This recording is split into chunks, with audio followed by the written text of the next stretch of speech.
ଗ୍ରୀଷ୍ମରେ ଶରୀରକୁ ଥଣ୍ଡା ରଖେ ତାଳସଜ। ତାଳସଜ ଖାଇଲେ ଶରୀର ରହିବ କୁଲ୍। ଗରମରେ ଖାଆନ୍ତୁ ତାଳସଜ, ପେଟ ରହିବ ଠିକ୍, ଶରୀର ରହିବ ଥଣ୍ଡା। ବଢ଼ୁଥିବା ଗରମ ଏବଂ ଗ୍ରୀଷ୍ମ ଲହରୀ ମଧ୍ୟରେ ନିଜର ଯତ୍ନ ନେବା କଷ୍ଟକର ହୋଇପଡ଼ୁଛି। ତେଣୁ ଲୋକେ ଶରୀରକୁ ଥଣ୍ଡା କରୁଥିବା ଖାଦ୍ୟ ଅଧିକ ଖାଇବାକୁ ପସନ୍ଦ କରୁଛନ୍ତି। ଏପରି ବଢ଼ୁଥିବା ଗରମ ସମୟରେ ଲୋକେ ନଡ଼ିଆ ପାଣି, ଲେମ୍ବୁ ପାଣି ଏବଂ ତରଭୁଜ ପରି ଜିନିଷ ଖାଇଥାନ୍ତି। କିନ୍ତୁ ଆପଣ କେବେ ତାଳସଜ କିମ୍ବା ଆଇସ୍ ଆପଲ୍ ବିଷୟରେ ଶୁଣିଛନ୍ତି କି?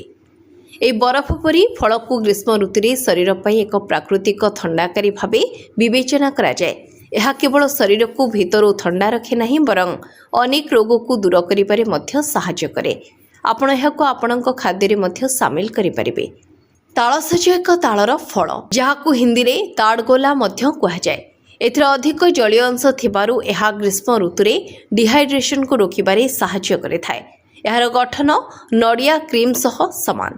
ତେବେ ଆସନ୍ତୁ ଜାଣିବା ତାଳସଜର ଲାଭ। ଶରୀରକୁ ହାଇଡ୍ରେଟ୍ ରଖିଥାଏ ତାଳସଜ। ଗ୍ରୀଷ୍ମ ଋତୁରେ ଅତ୍ୟଧିକ ଝାଳ ବାହାରିବା ଦ୍ୱାରା ଶରୀରରେ ଜଳୀୟ ଅଂଶ କମିଯାଏ। ତାଳସଜରେ ଥିବା ଅଧିକ ଜଳୀୟ ଅଂଶ ଶରୀରକୁ ଜଳୀୟ ସ୍ତର ଠିକ୍ ରଖିବାରେ ସାହାଯ୍ୟ କରେ। ହଜମ ପ୍ରକ୍ରିୟା ଉନ୍ନତ କରେ। ଯଦି ଆପଣ ଗ୍ରୀଷ୍ମ ଋତୁରେ ପେଟ ଭାରି, ଏସିଡିଟି କିମ୍ବା କୋଷ୍ଠକାଠିନ୍ୟ ଅନୁଭବ କରୁଛନ୍ତି, ତେବେ ତାଳସଜ ଲାଭଦାୟକ ହୋଇପାରେ। ଏଥିରେ ଫାଇବର ଥାଏ, ଯାହା ପାଚନ ଶକ୍ତିକୁ ଉନ୍ନତ କରିବାରେ ସାହାଯ୍ୟ କରେ। ଗରମ ଲହରୀରୁ ମୁକ୍ତି। ଗରମ ଲହରୀରୁ ମୁକ୍ତି। ତାଳସଜ ଏକ ପ୍ରାକୃତିକ ଥଣ୍ଡା ଖାଦ୍ୟ ଭାବେ ବିବେଚନା କରାଯାଏ। ଗରମ ଲହରୀ ସମୟରେ ଏହାକୁ ଖାଇବା ଦ୍ୱାରା ଶରୀରକୁ ଥଣ୍ଡା ଏବଂ ଆନ୍ତରିକ ଆରାମ ମିଳିଥାଏ। ଏହି କାରଣରୁ ଅନେକ ଲୋକ ଗ୍ରୀଷ୍ମ ଋତୁରେ ଖାଦ୍ୟରେ ଏହାକୁ ସାମିଲ କରନ୍ତି। ପେଟ ପାଇଁ ଲାଭଦାୟକ। ଏହି ଫଳ ପେଟର ଗରମ କମ୍ କରିବାରେ ସାହାଯ୍ୟ କରେ।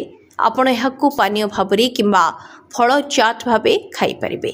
ଏହା ନିଶ୍ଚିତ ଭାବେ ଗ୍ରୀଷ୍ମ ଋତୁରେ ଆପଣଙ୍କ ପେଟ ଖରାପ ହେବାରୁ ରକ୍ଷା କରିବ। ତେବେ ଆସନ୍ତୁ ଜାଣିବା ତାଳସଜକୁ କିପରି ଖାଇବେ। ଆପଣ ଏହାକୁ ଆପଣଙ୍କ ଖାଦ୍ୟରେ ଅନେକ ପ୍ରକାରେ ସାମିଲ କରିପାରିବେ। ଏହାକୁ ତାଜା କିମ୍ବା ଥଣ୍ଡା କରି ଖାଇପାରିବେ। ତେବେ ଏହା ଖାଇବାକୁ ଭାରି ସ୍ୱାଦିଷ୍ଟ ଲାଗେ। କିଛି ଲୋକ ଏହି ଫଳକୁ ସ୍ମୁଦି କିମ୍ବା ସେକ୍ ଭାବରେ ମଧ୍ୟ ପିଇଥାନ୍ତି।